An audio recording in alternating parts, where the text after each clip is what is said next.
In this video, we'll explore the concept of a cost object. We know that a cost is something sacrificed in order to get something in return. We also know that if businesses keep costs low and their products or services have high value for their customers, they can maximize their profit. But in order to calculate profit, we have to accumulate costs. Accumulating cost means we gather them together, measure, and record them. But what is the thing we're accumulating costs for? That's called the cost object. What is a cost object? A cost object is anything an organization wants to calculate the cost of. I know, it's a bit confusing. Cost objects must cause costs to happen. That means that if the cost object did not exist, the cost would not exist. Let's give an example to make it clearer. Assume we have a company which manufactures stuffed toys, and one of those stuffed toys is a dancing bear wearing a tutu. That dancing bear would be a cost object. Why? Because the production of the dancing bear causes costs to happen. In order to manufacture the dancing bear, the company would have to incur costs for materials and labor, machinery, electricity, water, gas, the list goes on. Those costs only exist because the company is manufacturing the dancing bear. If they stopped manufacturing the dancing bear, the costs would stop too. The act of manufacturing the dancing bear causes the cost to happen, and that's why the dancing bear would be the cost object. So in that manufacturing facility, is the dancing bear the only cost object? And the answer is no. Why not? Because cost objects have to be defined.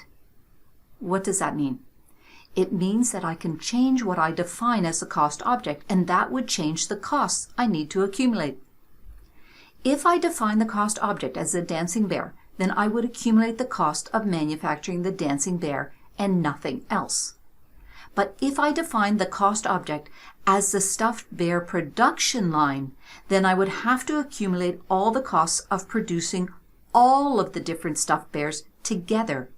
This would include all of the costs of the dancing bear, plus all of the costs of the other bears that are produced on the same production line. The costs I accumulated changed because of the way I defined the cost object.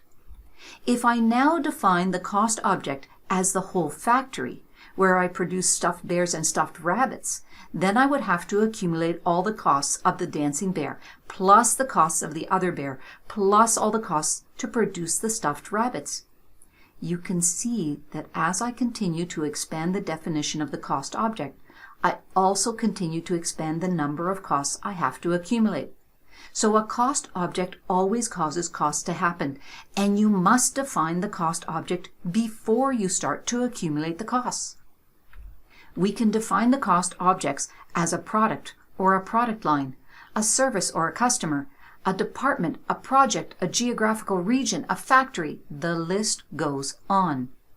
We have to define the cost object so we know which costs to accumulate. Why do we need to define a cost object and then accumulate the cost to the cost object? What is the purpose? Because managers need information about costs in order to make decisions. Like what decisions? What price to charge customers for a good or a service? Without an understanding of how much something costs, we can't determine the price we should sell it for. We need to know the cost because otherwise we can't determine how profitable the cost object is. Just how profitable is the dancing bear? We only know that if we know the selling price and the costs. We also need cost information because if we want to evaluate the performance of, say, the production manager, or the stuffed animal department, or the factory, or the corporation, we need to know both their costs and their revenues. Finally, we need information about the cost of a cost object so we can continually improve our processes in order to reduce costs. If you think about management's responsibilities, management can't plan, direct, or control unless they understand costs. Understanding what a cost object is and how it is defined is therefore critical information in management accounting. Thanks so much for watching this video, and I hope to see you in the next one.